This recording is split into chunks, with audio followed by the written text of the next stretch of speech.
Hello, everybody. You know what time it is. It's Sunday edition of The Expendable Show. I'm your host, The Expendable. If you like my show, like, subscribe, and ding the bell. It's the only way that I know if I have any friends. Because sometimes I think I don't have any friends. I just have people that give me stuff and say, here, help me. So, like and subscribe and ding the bell.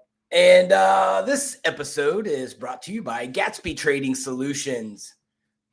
Like I said, we'll trade. If you want to get rid of like your kids, we'll trade them. If you want to get rid of your wife, we'll trade them. That's what they did. They don't. That's like human trafficking. They don't do that, but they trade other goods legally, of course.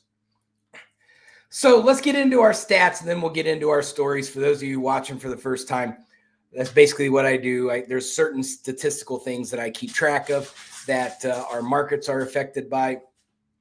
Oh, Rachel's in the house. What's up, Rachel?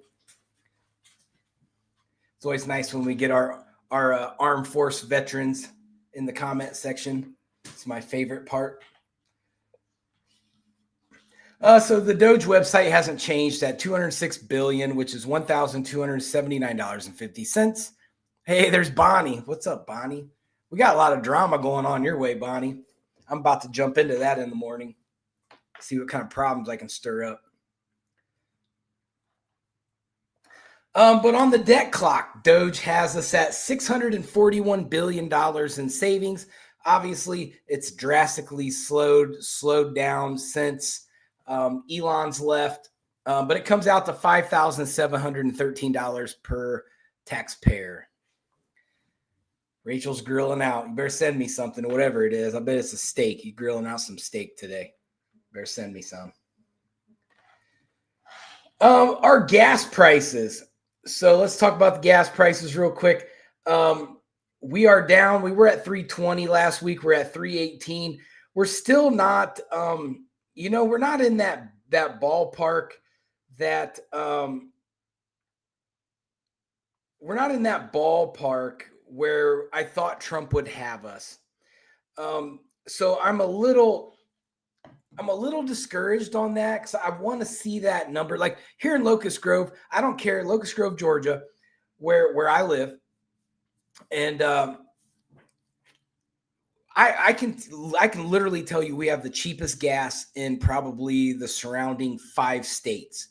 I don't know why it's like that in Locust Grove, but if you drive, I drive 75 a lot. So when I go from like down by Macon and Warner Robins and go all the way up, even up to Ohio, where my family's from, Locust Grove has the cheapest gas, period. So we're kind of like the curve a little bit. I think we're the cheapest. So this morning when I went, we were at $2.66 a gallon. I don't know what it is everywhere else, but the national average is $3.18. Mortgage rates went back up. So Jerome Powell screwed us again. Said that he was going to drop rates a half point. Now he's still playing this I'm going to float around game. So we're at 6.56. I don't trust that guy. Trump needs to get rid of him. But the problem is Trump's got so many fires out there, it's hard to put them all out at one time without making everybody mad. But Trump's approval rating does continue. We're at 3 weeks in a row where his approval ratings climbed. We're at 46.3% now. The Dow Jones closed on Friday at a record high, 46,315.27 cents. Democrat Party approval rating is at 33.5%. So there's your statistics. We made it. So the first thing I want to talk about, Charlie Kirk had his wake today. And it was his memorial, and they did it they pretty much packed that stadium there in Arizona. I think it was State Farm Arena. But I'm not going to go through it. I'm still ciphering through what all was said during it. But I wanted to touch on a couple of the main key points that Charlie Kirk's wife, Erica, said that I thought can really stick with people. She stated, that young man, I forgive him. And I thought that was a powerful statement. And you're seeing this get broadcast all over the place. And she said, I forgive him because that was what Christ did. And it is what Charlie would do. I think that's so what we see, and I notice this, I've gone to a lot of different churches in my life. I'm a Christian, all that.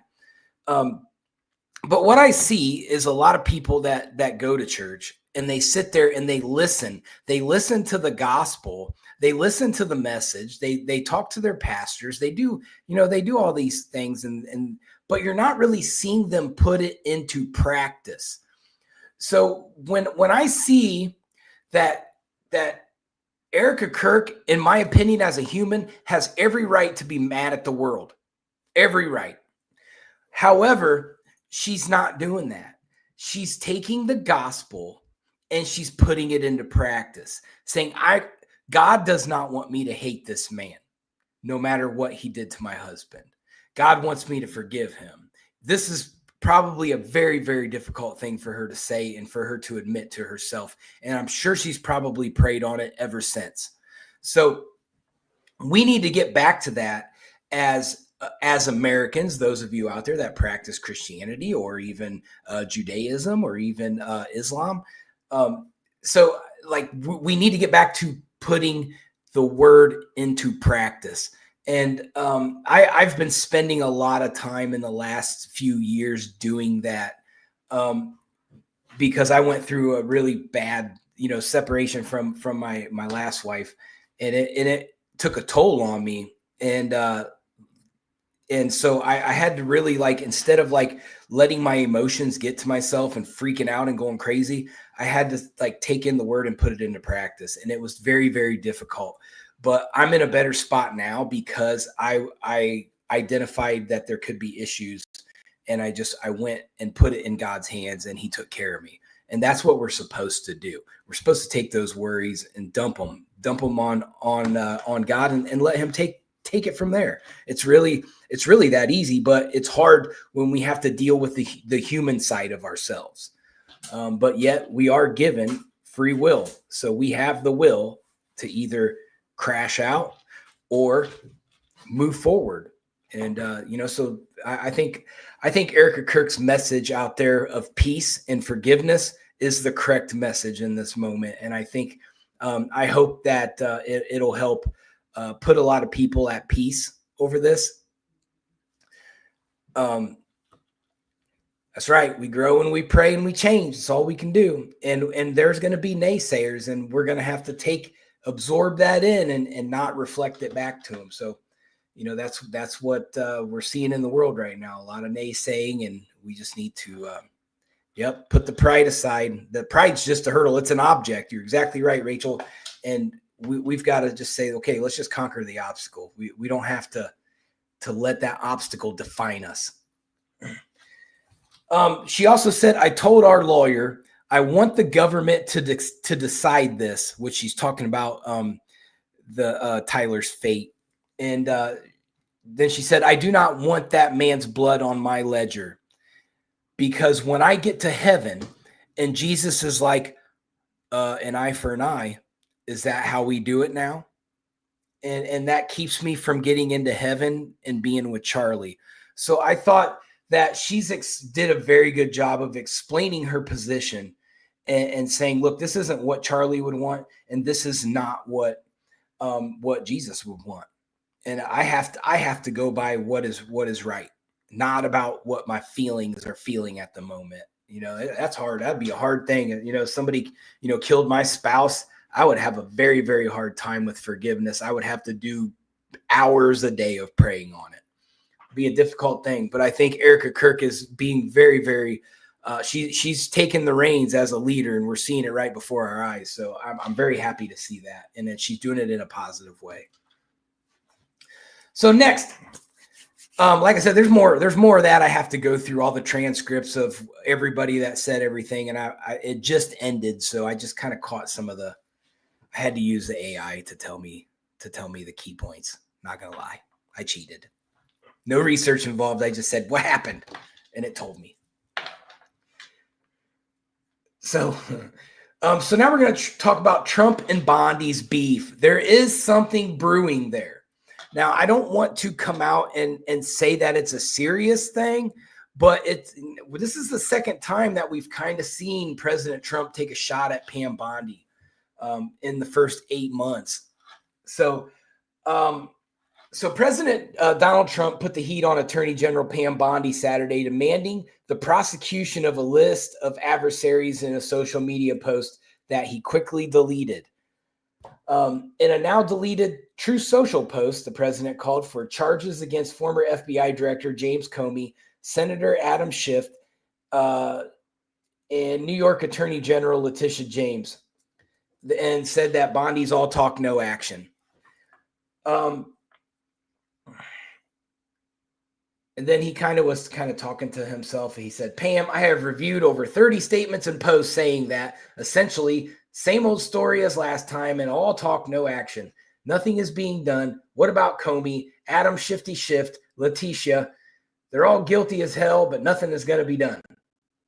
And then Trump turned his attention to the recent ousting of Eric Seibert, former U.S. attorney for the Eastern District of Virginia, who claimed he resigned Friday after pressure from the White House. Trump went on to say that we almost put in a Democrat-supported U.S. attorney in Virginia with a really bad Republican past, the president wrote in a deleted post. He said he's a woke rhino who was never going to do his job. That's why the two of the worst Democrat senators pushed him so hard. He even lied to the media and said he quit and that we had no case. No, I fired him, and there's a great case, and many lawyers and legal pundits say so. So President Trump's getting kind of fed up, I think, with some of these guys. So Seibert had worked in the Eastern District of Virginia since 2010. He had not yet been confirmed in the Senate. Trump said Bondi could not delay the prosecutorial action against his opponents any longer, noting it's killing our reputation and credibility, which he's right. They impeached me twice and indicted me 5 times over nothing. Justice must be served now.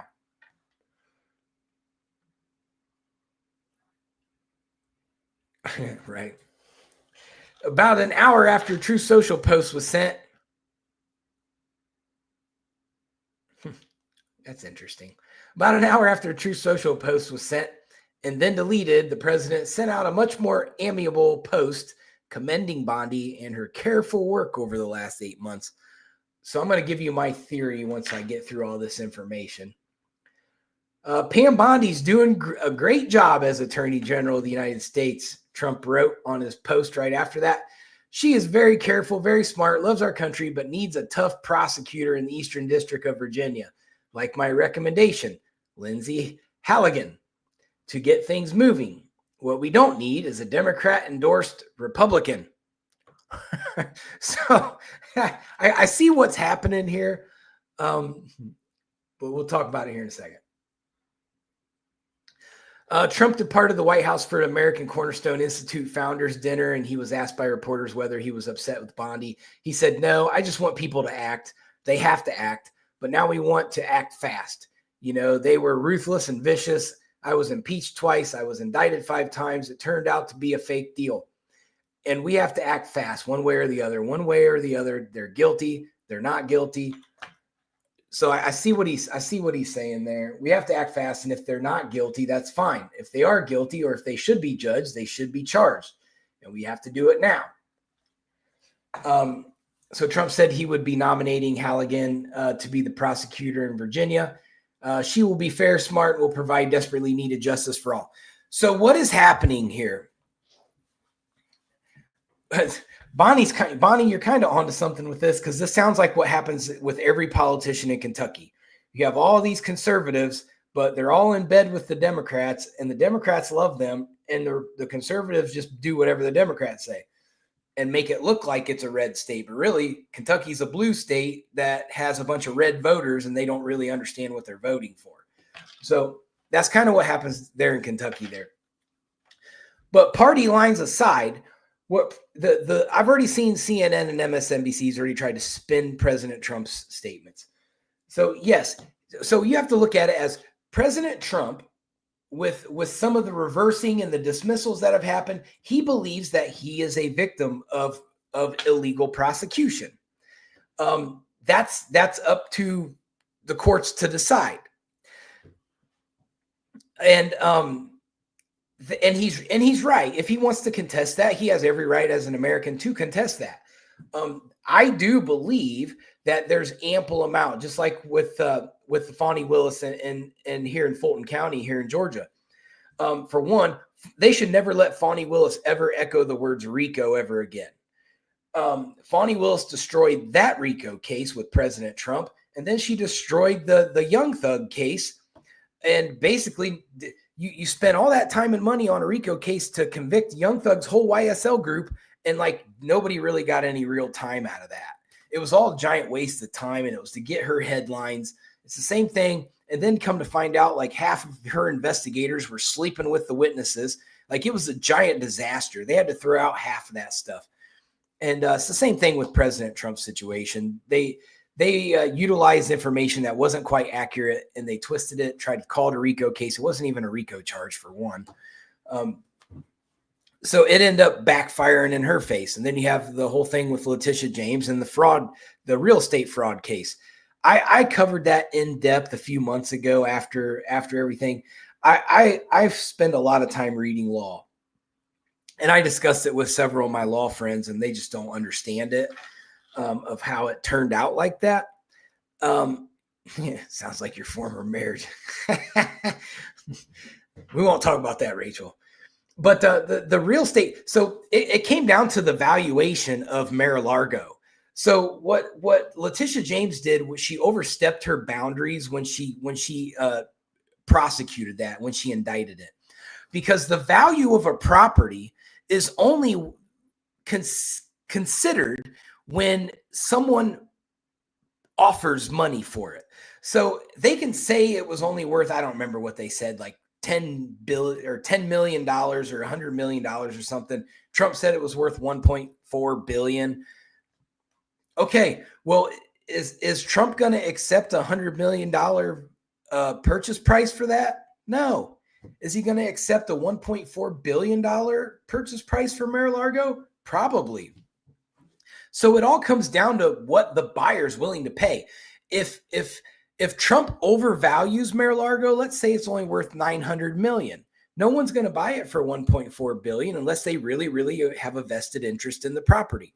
However, if they don't, then the market's going to correct itself. The property will sit on the market until President Trump either waits it out until a buyer comes along, or no buyer comes along and he has to start lowering his asking price. So the markets are designed to correct itself. And that's the part of it that Letitia James really screwed up on, because she never should have gone after a fraud on devaluation of the real estate, because that is a moot, non-valid point in the whole case, because it's up to the real estate.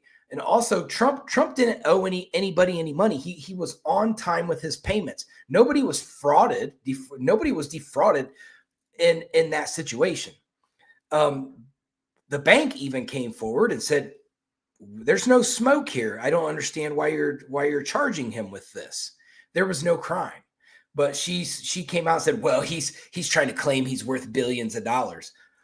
Okay, well, if somebody buys Mar-a-Lago for $1.4 billion, guess what? It's worth $1.4 billion now, isn't it? I bet you're going to collect the tax revenue from that $1.4 billion.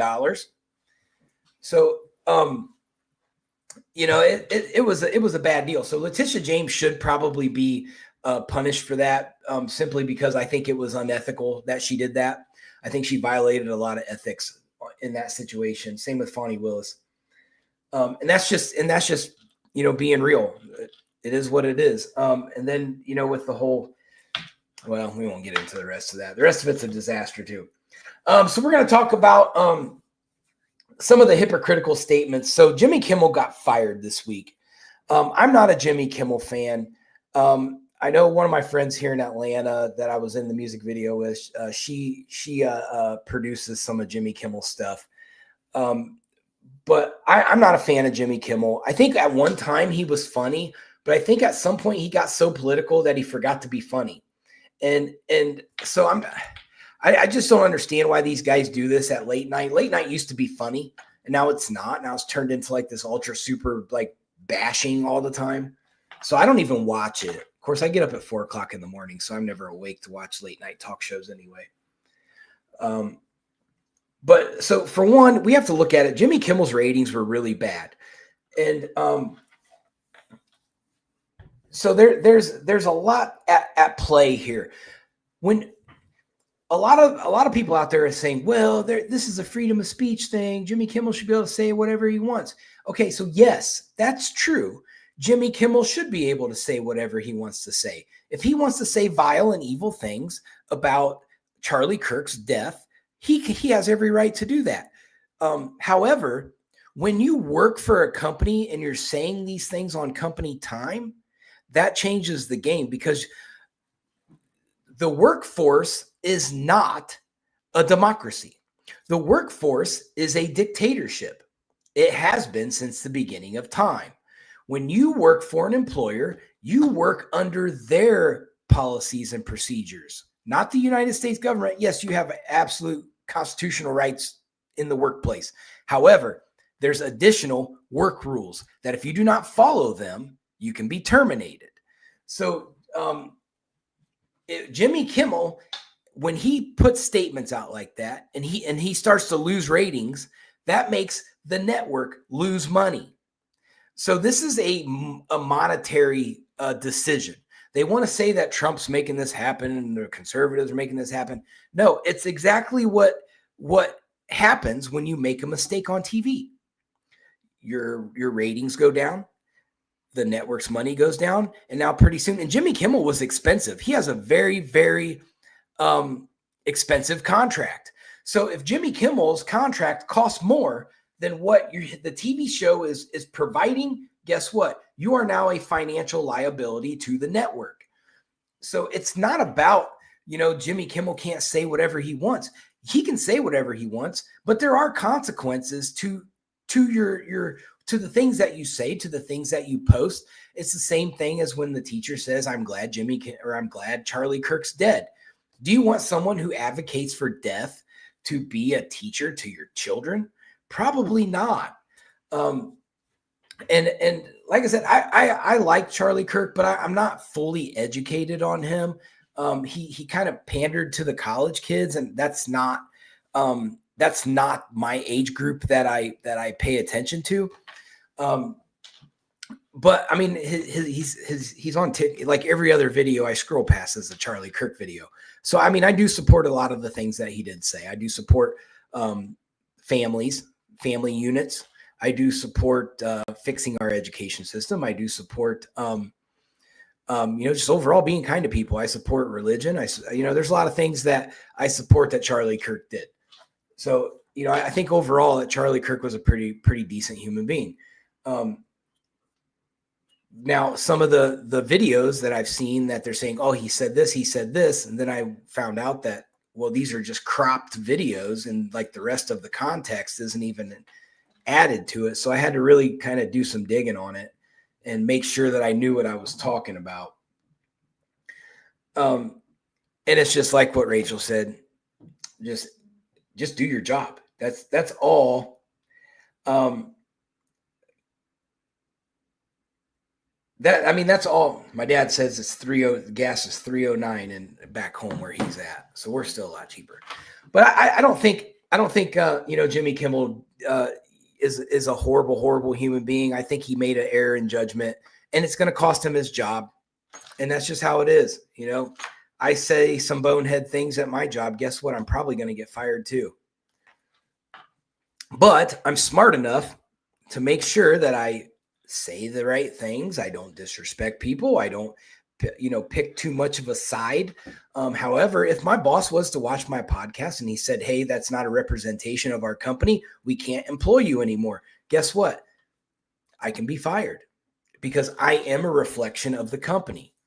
Now, luckily, I'm a contractor and I do whatever I want. So I don't have that problem. So Elon Musk, he revisited former vice president and former Democratic presidential nominee Kamala Harris's years-old call for President Trump's banned from social media as she claims free speech concerns over Jimmy Kimmel being pulled off the air. So Harris weighed in on Disney's decision to pull ABC's Jimmy Kimmel Live off the air indefinitely, defending Kimmel and slamming what she calls an outright abuse of power by the Trump administration. So now Elon Musk has gone in and has his point of views. And so Kamala went on to say, what we're witnessing is an outright abuse of power. The administration is attacking critics and using fear as a weapon to silence anyone who would speak out. Media corporations, from television networks to newspapers, catapulting to these threats. We cannot dare to be silent or complacent in the face of this frontal assault on free speech. We, the people, deserve better. Many users on X, including Elon Musk, the platform's owner, were quick to point out Harris's own past statements, and some suggested they appeared to support censorship. Musk revisited a 2019 tweet by Harris when Trump was serving in his first term. Harris, a U.S. senator representing California at the time, was running for vice president when she made a post on Twitter. Let's be honest, Donald Trump's Twitter account should be suspended. Musk reposted the message on Friday, adding a thinking face emoji. The thinking face.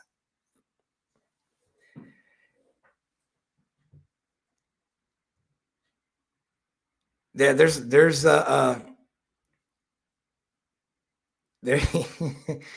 You guys are all agreeing on me in the comment section. It's like a girl power convention there. But I got to agree. So Kimmel's show was pulled after he accused conservatives of reaching new lows and trying to pin left-wing ideology on Tyler Robinson, who is accused of assassinating Charlie Kirk, even though prosecutors reaffirmed those ties in an indictment. We hit some new lows over the weekend with the MAGA gang. This is what Jimmy Kimmel said. We hit some new lows over the weekend with the MAGA gang desperately trying to characterize this kid who murdered Charlie Kirk as anything other than one of them and doing everything they can to score political points from it. So it is now known that he was not a MAGA. He actually despised MAGA. He was going against his parents, which is what happens a lot of times. Now, are there conservatives out there trying to get political points? Yes, there is. Is that right? No. It should be a disaster as it is, a travesty in this country as it is, and for Jimmy Kimmel to jump the gun as a very well-known reporter, media personality, he should have done his homework before he posted that. So that was not a good move on his part. It was enough to where the FCC had to step in and suspend him. So those questioning this is from both sides of the aisle. So Ted Cruz, he is warning conservatives they will regret setting this precedent, which I don't understand. Ted Cruz is he does a lot of good stuff, but then he does some bonehead stuff too. So this is one of his bonehead comments. So he's saying that Jimmy Kimmel's lying. That's true. He was lying, and lying to the American people is not in the public interest. So, and he's right. Ted Cruz is right. I think he's worried about the repercussions of that if power changes again, and that's what we have to get rid of. We have to get rid of the retaliation of things. And this is, I feel like I'm talking to everybody in Kentucky in my Kentucky investigations, because this is what we deal with there on a daily basis. People do something, somebody retaliates. People do something, somebody retaliates. And our government does the same thing on the federal level. You get this to happen, somebody retaliates. This is just like the Bloods and the Crips. Somebody does something, they retaliate. It's just a nonstop battle that's never going to end until somebody puts their big boy pants on and ends it.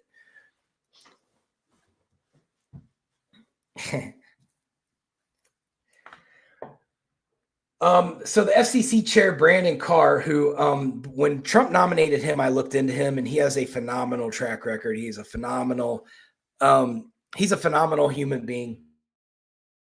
He joined Fox News on Hannity the day the suspension was announced and defended the move. Broadcasters are different than any other form of communication, and he's right.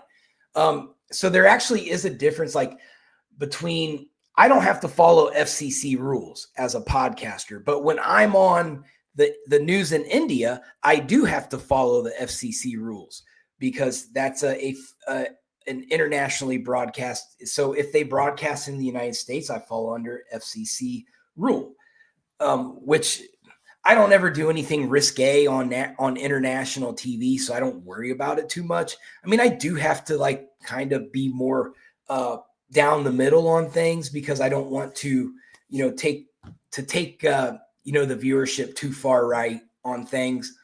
So I do have to be a little careful, I suppose, and really wear my my professionalism hat. So, I mean, there's that.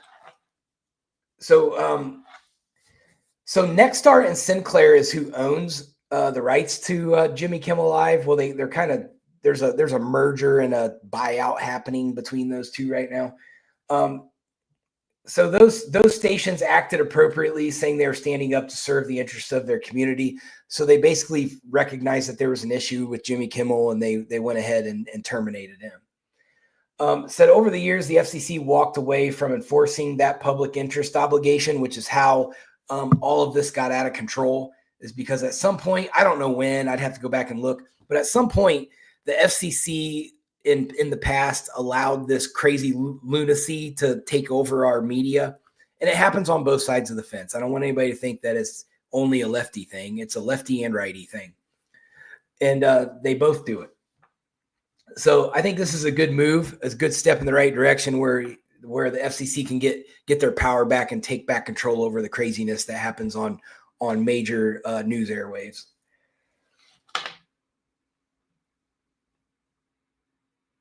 So White House Press Secretary Caroline Leavitt told Fox News on Saturday that the decision to fire Jimmy Kimmel and to cancel his show came from executives at ABC. That's how that has now been reported, and I can assure you it did not come from the White House, and there was no pressure given from the President of the United States. So during the 2021 press conference, White House Press Secretary Jen Psaki from the Biden administration, that the Biden administration was flagging problematic posts for Facebook that spread disinformation.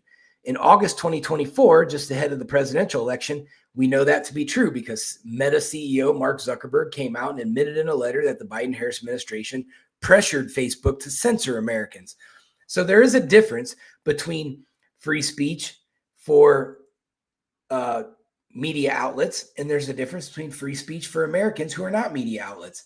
So you can't censor the American people on Facebook, TikTok, blah blah blah blah. I mean, well, China does it left and right on TikTok, but I've figured out the code words to use so they don't get me so much anymore. It's been a while since I had a video pulled or a strike, so I'm good there. Even though all my videos piss everybody off. I get, every time I make a video, I think the whole state of Kentucky sits around and waits on my video to pop up in the morning. It's just to see if their name gets called. It's hilarious. I get told that the mayor and the police chief of Paris, Kentucky, the first thing they do is look and see if I made a video about them. I know Bonnie does it. If I get to the video late, Bonnie sends me a message that says, "Hey, are you all right? Something bad gonna happen to me." It's funny, but it's not funny because like I've got 3 million views on TikTok. So like I could have one of these crazy Looney Tunes from Kentucky get sent by one of these big shots. Hey, go down there and take out that dude down in Georgia. He's causing too many problems. So I do have to be careful. I mean, I laugh about it now, but it is a serious situation. And, there's a lot of people who know my name in that state, probably for all the wrong reasons, but it's okay because we're making a difference. So there's something going on. And I know I've got some of my Georgia people watching right now, but I want you guys to know that I'm currently opening an investigation on the Georgia Pissers. Rachel's got my 6. I like that. The Georgia Pissers, So if you've been on TikTok and you've seen the videos, and now I've heard that this is going on in other states too. I've seen there's a Penn State one, there's a Kentucky one, there's one in Columbus, Cincinnati. Like the pissers are everywhere. And what they do is they play like some of the Dexter music and like Dexter talking, and then they go pee on stuff. And but you can't tell who they are, and everybody's got to figure out who the pissers are. Well, these college kids have nothing better to do. They'll, like the one kid, he kind of creeps me out in Monroe, Georgia. There's the Monroe pisser. And I follow all their TikTok pages. That way I'm going to catch them. But the Monroe pisser, he is concerning. I think that one's not a joke. He'll go into like a Burger King restaurant and go into the bathroom, and he'll just pee all over, like the walls, all over the toilet, all over the handles, he pees on the toilet paper. And then the one he just pees everywhere. And then he just like he'll open up the soap dispenser and pee in that. Like, I'm afraid they pee in people's mailboxes. I'm afraid to get my mail. I'm not getting my mail ever again. Oh, Rachel, she's gonna be the Indiana pisser. I have not seen a girl yet. It's all boys. So I do know that at Kennesaw State, they have a pisser at Kennesaw State. He makes videos all the time. But there's two campus security guards that are making videos to try to catch him. And like they're investigating like the crime scenes and stuff. It's funny. And it's pretty entertaining. But at the same time, the Monroe one, he's creepy. Like, he has really, really yellow pee every time. So like, look for somebody who never drinks water. He's definitely the Monroe pisser. But he's creepy. Like, I think he's legit like got a problem. Because he's not just like, I'm going to pee on the sign right here. He goes and he destroys the bathroom, like destroys it. So like that guy's he's a little creepy on the creepy side. Oh, we were talking about the pissers. Oh, okay. So let's go into my Kentucky stuff. So I'm going to go through a brief rundown of the few cases that I worked on since Wednesday. So just today we did Wayne County, Sarah Catrone. She was 16 years old, got a ride home from her boyfriend, Brennan Criswell. And this one's kind of stirred up some stuff in the comments on the video because we'll talk about it. So he was drunk and he was in a car accident. So there's body cam footage. I've watched all the footage. His family sent it to me. And so Brennan Criswell is sitting in the driver's seat. He's kind of banged up from the crash. But he's crying to the cop that's standing there talking to him. He's like, "Don't tell my mom and dad that I'm drunk." And so he admits he's drunk on the body cam. So what they did was they put him in an ambulance. They started giving him IVs. So for those of you in the medical field, when somebody gets an IV, they start to sober up. They're going to start migrating that alcohol. It's going to dilute the alcohol.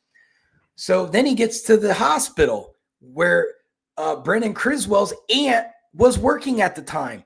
They hurried up and pumped him full of more IVs. And then they did his blood alcohol level. So there was a cover-up that was going on. This Criswell family is a pretty well-known family there in Wayne County. They never charged him. Nothing ever happened. And that's a whole situation. And the family is still pressing the county for justice, as they should. The thing that bothers me about it is, yes, it was a drinking and driving thing, but this is a very tough situation. You can blame Brennan, but it's also just a tough situation all the way around. People got to stop drinking and driving, for one. For two, this is going to sit with this kid forever, and I'll guarantee you he didn't mean to do it. It's his girlfriend. Well, she died, and he's got to live with this, but he should be held accountable. It's just like when we talked about the other case I was working on in Pike County, Kentucky, where the judge's mom pulled out in front of him, and they're trying to put him on death row for a car accident. This is the same scenario, but one person doesn't get a single day in jail while Chad Blackburn is sitting in county jail and waiting to find out if they're going to find him guilty and put him on death row for a car accident. And they have yet to reveal if there's even anything on the toxicology report. So he might have been sober. We don't know. So that case is a big giant disaster. He shouldn't have got away with it, Bonnie. That's very true. Another one that I worked on, Michael Lowe. So this one is very mysterious, and I know more than what I let the video know, and I'm going to keep it to myself for now. But I can tell you right now, that video brought a lot of rats a-scurrying. I touched on some stuff that definitely it confirmed a few of my suspicions. So Michael Lowe, he was from Lecter County. For those of you who don't know, it's the county where the sheriff shot the judge. So he was murdered in his apartment. There's no named suspects, no suspects, nothing. So I do know that his best friend went there, was knocking on the door. Nobody came to the door. And so he left. Well, while he was leaving, he saw a car flying down almost to the apartment, and he recognized the person. I'm not going to say who that person is, but they definitely outed themselves. So that person ended up going to the apartment. Well, he turns around and goes back, and the door was open to the apartment. And then he heard something happening. He thought maybe Michael was with a girl. So he heard things in the bedroom, but he left. And then come to find out, he gets a phone call later that Michael was killed. Now, I know what this was all over. And there's a lot of high up people involved in that. But we're going to talk about that on a different day, because I still have more things to collect for that one. Another one, Mike Dixon from Pike County. So this is another one too. He was missing. They still have not found his body. I think I'm up to like 26 missing and murdered people in like 15 years in Pike County, Kentucky. The county's population is 65,000 people, and you have 26 missing and murdered people in that county. FBI, does that sound like there might be a problem? Oh, and I've got it mapped out too. I can tell you where the high percentage of all those disappearances and murders are. So when you have a lot of mountains, it's really easy to hide bodies. So with Mike Dixon was very well known. His son was Mr. Kentucky in football. This guy was a kind of a celebrity in their county. Everybody loved him. He was a Pittsburgh Steelers fan, and we'll forgive him for that. But they never found his body. Nobody seems to know what it was about. I have a suspicion on what it's about. I also have a suspicion as to who did it. And you're right. Rachel knows it's the hollers. This is a holler problem, especially in Pike County. Everything happens like in this one little area where it's all hollers. And that's fine.